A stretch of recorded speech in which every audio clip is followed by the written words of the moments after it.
আমাদের সিলেট ঘোরাঘুরির মধ্যে সবচেয়ে বেস্ট ছিল শ্রীমঙ্গল গ্র্যান্ড সুলতান।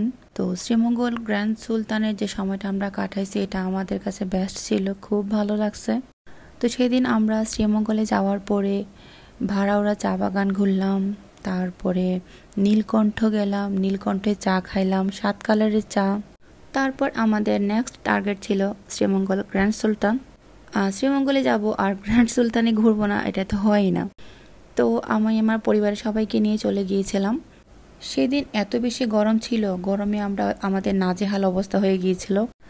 আমরা ঘুরছিলাম, হাঁটছিলাম, কিন্তু খুব বেশি গরম ছিল। আমরা একটা পর্যায়ে যাই হাঁপাই গেছি, আর ভালো লাগে নাই।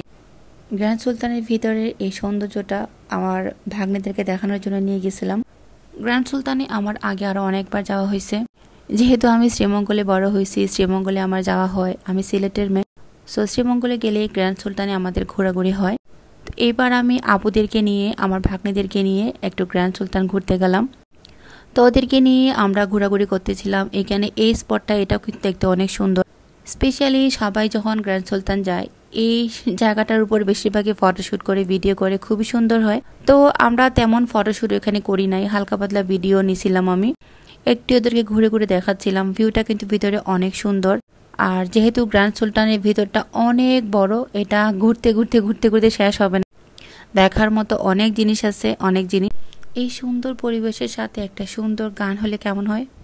তাহলে চলেন আমরা সবাই সুন্দর একটা গান শুনি আর পুরো গ্র্যান্ড সুলতানের এই ভিউটা উপভোগ করি।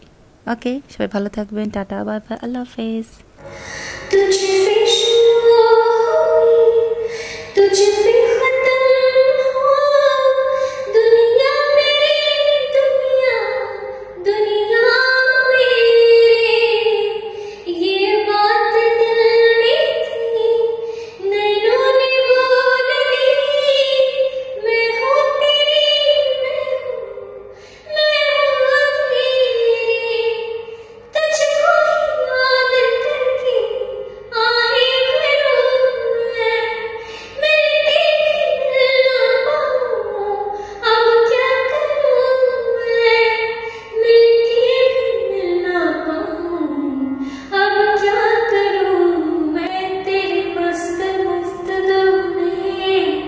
मेरे दिल का ले गए छे, मेरे दिल का ले गए छे, तेरे मस्त मस्त दो